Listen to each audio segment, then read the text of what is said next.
Salut à tous, on se retrouve aujourd'hui pour parler du FC Barcelone en ce mercredi 19 février et on commence aujourd'hui avec quelques photos de l'entraînement du jour pour préparer le prochain match bien sûr. Prochaine étape, ça sera Las Palmas, à Las Palmas, ça sera samedi soir.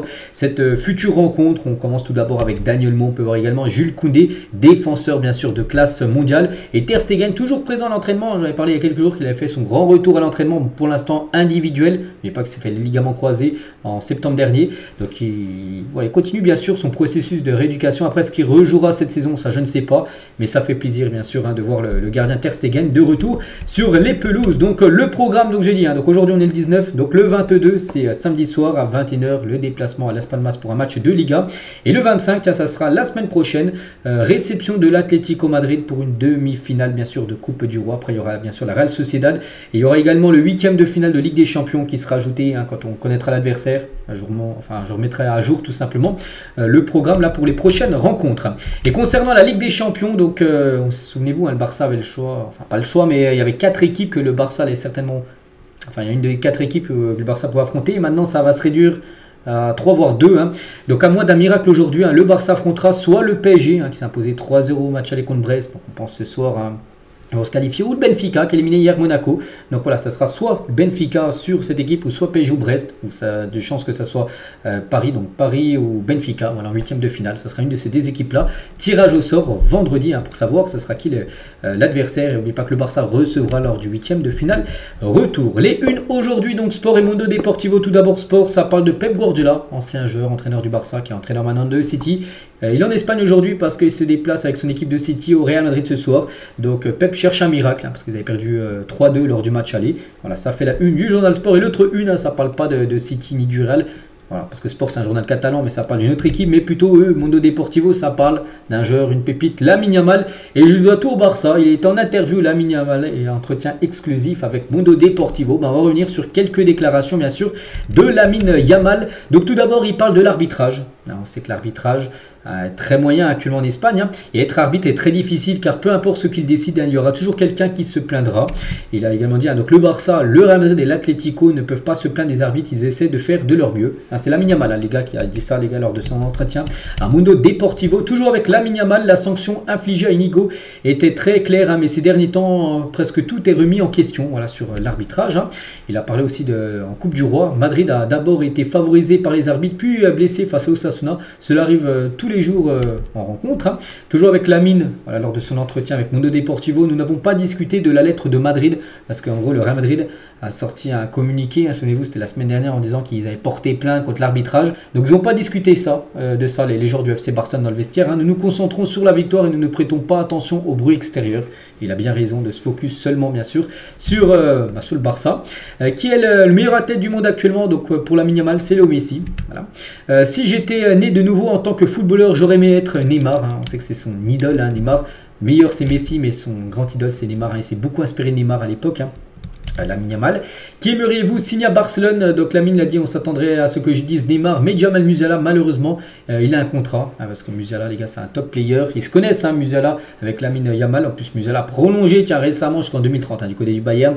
Ça semble très compliqué de le voir jouer au Barça. Enfin, pour l'instant, là, dans 1 ou 2 ans, c'est compliqué. Après, dans 4-5 ans, on ne sait pas. Parce qu'il est tout jeune. Mais voilà, c'est un joueur, Lamine Yamal aimerait évoluer. Avec c'est vrai que ce serait costaud, enfin fou de voir Lamine Yamal et Musiala dans la même équipe. De quoi avez-vous peur, les kangourous? C'est pas, il a été traumatisé, j'en sais rien par quoi, mais voilà, il n'aime pas les kangourous, en gros, Lamine. Avec quel coéquipier ne vivriez-vous pas? Mes coéquipiers ont sans doute peur de le dire. Mais Gavi, qui voudrait vivre avec Gavi? C'est impossible. Je ne sais pas ce qu'il y a avec Gavi, mais voilà, bon, il a dit ça à la rigolade, bien sûr. Qu'est-ce qui est le plus difficile pour vous, la salle de sport ou le régime? Ils vont de pair, mais probablement le régime, bien sûr, qui est le plus difficile, parce que bien sûr, il est footballeur, il ne peut pas aller se taper des McDo tous les soirs. Bon, il peut en faire un de temps en temps, tous les mois, mais tous les 2 ou 3 par semaine, c'est pas possible. Donc voilà, c'est pas la salle de sport, faire la muscule, c'est pas ça qui le gêne, c'est plutôt le régime, de faire très attention à ce qu'il mange, mais bon, il n'a pas le choix. Et vous avez dit que vous étudiez la cuisine, que pouvez-vous nous cuisiner? Donc nuggets de poulet et frites, c'est le plus facile. Voilà, bon, de temps en temps il se fait plaisir, parce que les nuggets et les frites c'est pas le mieux, mais voilà, de temps en temps il se fait plaisir et il sait faire ce plat-là. Lamine Yamal, Spotify, l'application que j'utilise le plus, voilà, pour écouter la musique. Quel est votre émoticône préféré? Le démon, j'aime beaucoup. cet émoticône-là. Quelle est votre ville préférée pour une escapade hein, quand il a un repos, en gros, voilà, de quelques jours? Il aime bien partir en vacances à Madrid. Bon, à Madrid, pas le Real Madrid, juste Madrid, la ville, hein, il aime bien visiter tout simplement cette ville. Hein. Qu'est-ce qui vous manque le plus de votre ancienne vie où il n'était pas connu hein? Probablement sortant dans un parc ou en vacances, hein, bien sûr, parce que maintenant, c'est plutôt, enfin, il peut bien sûr aller dans un parc ou en vacances. Mais voilà, il est connu maintenant énormément, bien sûr. Donc, voilà, il doit faire très attention. Il pue incognito, bien sûr. Lamine Yamal. Toujours avec lui, hein, toujours dans cette interview. Donc, les favoris pour remporter la Liga. Donc, depuis le début de la saison, j'ai toujours dit qu'il fallait avoir confiance en soi. Je pense qu'au final, être un favori ne vous donne rien. Je pense qu'il faut penser que nous sommes les meilleurs et que nous jouons le mieux. Hein. Et je pense que nous le sommes. Voilà, donc... il n'y a pas de favori pour lui, mais il dit, voilà, pour lui, c'est son équipe, donc le Barça qui joue le mieux, c'est l'équipe qui doit remporter la Liga. Hein. C'est nous qui jouons le meilleur football et nous allons gagner la Liga. Retour en Liga, il a dit la clé de la remontée a été de penser obtenir les 3 points. On sait que là, le Barça qui a 7 points de retard sur le Real il y a à peu près un mois. Donc là, ils sont revenus, ils sont au même niveau, même devant par rapport à la différence de but. Il a dit ben, la clé était là, la remontée bien sûr, et de penser obtenir à chaque fois la victoire lors des rencontres. Hein. Les matchs qui permettent de gagner le championnat sont les victoires 1-0. Hein, c'est vrai, il y a eu quelques victoires, des 6-7 buts qui ont été marqués, mais les 1-0 sont tout aussi importants parce que voilà, c'est des matchs très compliqués, bien sûr, que tu as réussi à gagner des points qui comptent énormément en fin de saison.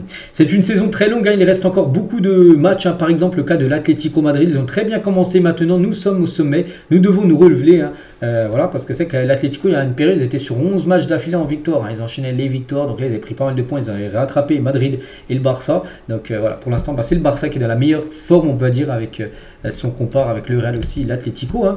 Donc gagner tous les titres cette saison, hein, cela dépend de nous, il n'y a qu'une seule équipe en Ligue des Champions qui est plus favorite que nous, Liverpool, parce qu'ils sont arrivés en premier, en Liga nous sommes leaders, hein. Tout dépend de nous, il s'agit bien sûr de gagner les rencontres, hein. Et j'ai l'impression que nous voulons tous gagner la Ligue des Champions cette saison, je pense que cette année pourrait être notre année.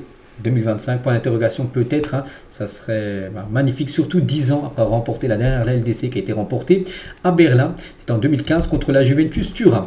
Et son renouveau, hein, sa prolongation de contrat, il a réagi à ça aussi, hein. Je pense que personne ne doute de ce que je suis en tant que culé, donc en tant que Blaugrana. J'adore ce club, hein, je pense que ça sera réglé à la fin. Si les deux parties veulent que quelque chose se produise, cela se produira. Personne ne peut douter de ce que je ressens à propos de ce club et lui, il n'y a aucun souci, hein. Lui veut continuer bien sûr du côté de Barcelone.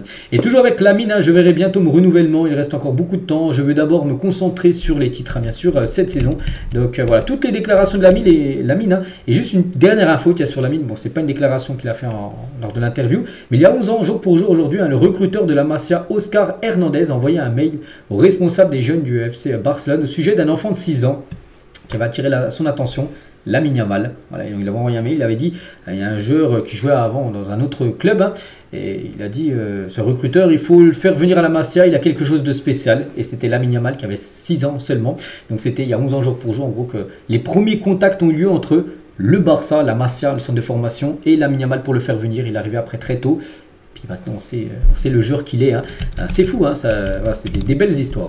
Voilà ce qu'à dire, hein, sur Lamine. On continue avec d'autres infos. Hein, bien sûr, on ne va pas parler que de Lamine aujourd'hui. Donc, De Jong, les gars, a débuté 3 matchs consécutifs pour la première fois cette saison. Donc, au contraire, Casado a été mis sur le banc 3 fois de suite pour la première fois cette saison. C'est vrai qu'on a l'impression... Est-ce que voilà, c'est définitif? Non, pas sûr, hein, connaissant Hansi Flick, ça peut changer. Mais c'est que Casado, les gars, n'avait pas commencé 3 matchs d'affilée sur le banc, c'est fait maintenant. Et De Jong n'avait pas enchaîné 3 matchs d'affilée en tant que titulaire, c'est fait maintenant. On verra lors du prochain match de Las Palmas qui sera titulaire entre les deux, parce qu'en gros, les deux, c'est... à chaque fois, c'est soit l'un, soit l'autre, hein, qui commence titulaire au poste de milieu de terrain. Et le Barça veut voir des performances constantes de Frenkie de Jong avant un renouvellement, bien sûr, de contrat. Hein. Et si de Jong continue d'être important pour Flick, hein, ce renouvellement de contrat avec Barcelone est probable. Hein. Ça pourrait se faire peut-être en avril prochain. On avait parlé, hein, de 2-3 mois. Ils veulent voir comment ça se passe avec de Jong. Puis après, on verra ce qui va se passer. Le Barça cherche à vendre Victor Roque. N'oubliez pas que le Barça l'a prêté au Betis. Hein. Donc le Barça aimerait le vendre pour environ 27 millions d'euros pour une clause de vente. Hein. Plusieurs équipes européennes sont intéressées, mais Palmeiras au Brésil est prête à payer le plus. Hein. Et Palmeiras est intéressé par la signature de Victor Roque, hein, pour le moment, mais le Real Betis devrait approuver. Si ce n'est pas le cas, le Barça espère vendre le joueur l'été prochain. Voilà, concernant le joueur, parce que du côté du Brésil, ils peuvent acheter encore des joueurs là, même si on est le 19 février, donc c'est pour ça. il peut là, tiens, la fin février, partir et débarquer du côté de Palmeiras. Sinon, bon, ça se fera l'été prochain, peut-être dans une autre équipe européenne. Concernant Jonathan Tah, on sait que le joueur va arriver, il n'y a plus de soucis. Le Barça a déjà un accord verbal avec Tah pour rejoindre en tant que joueur libre l'été prochain. Il va bien quitter Leverkusen et débarquer au club. Et les objectifs de Barça pour l'été prochain, donc un ailier gauche, Luis Diaz, bien sûr, qui est là. Priorité. Un attaquant, ce sera Alexander Isak, donc le défenseur central, Jonathan Tah, lui c'est quasiment fait. Et un arrière droit, donc pour l'instant, nous on n'a pas filtré, il n'y a pas de favori, on va dire, mais voilà, l'objectif du Barça mercato prochain. Voilà, Luis Diaz, bien sûr, est l'option préférée du Barça pour l'aile gauche. Et on finit aujourd'hui avec le plafond salarial du Barça qui passe de 426 millions d'euros à 463 millions d'euros, c'est-à-dire que les finances sont mieux en gros. Donc voilà, en gros, on peut voir chaque année, en gros, il y a chaque fois en février et en septembre, début de saison, septembre et février, où en gros c'est les plafonds salariales qui sont dévoilés. Donc en septembre 2024 c'était 426 et là c'est passé à 463, mais par exemple saison dernière c'était 204, c'est-à-dire qu'en gros ça va beaucoup mieux les finances du club, que le plafond salarial est beaucoup plus haut. Donc voilà tous les plafonds salariales de tous les clubs en gros de Liga. Si on compare avec le Real Madrid, eux ils sont à plus de 754 millions d'euros, c'est-à-dire en gros financièrement ça va mieux que le Barça. Bon, c'est pas non plus une surprise, mais pour le Barça ça va beaucoup mieux, on passe quand même de 200 millions à 426. Voilà, c'est bien mieux bien sûr que les années précédentes. Donc voilà les gars ce qu'il y a à dire, j'espère que ça vous a plu. On se retrouve demain bien sûr, demain jeudi. On commencera à parler du match contre Las Palmas si bien évidemment il y a des infos. Allez, bonne journée à vous et à demain.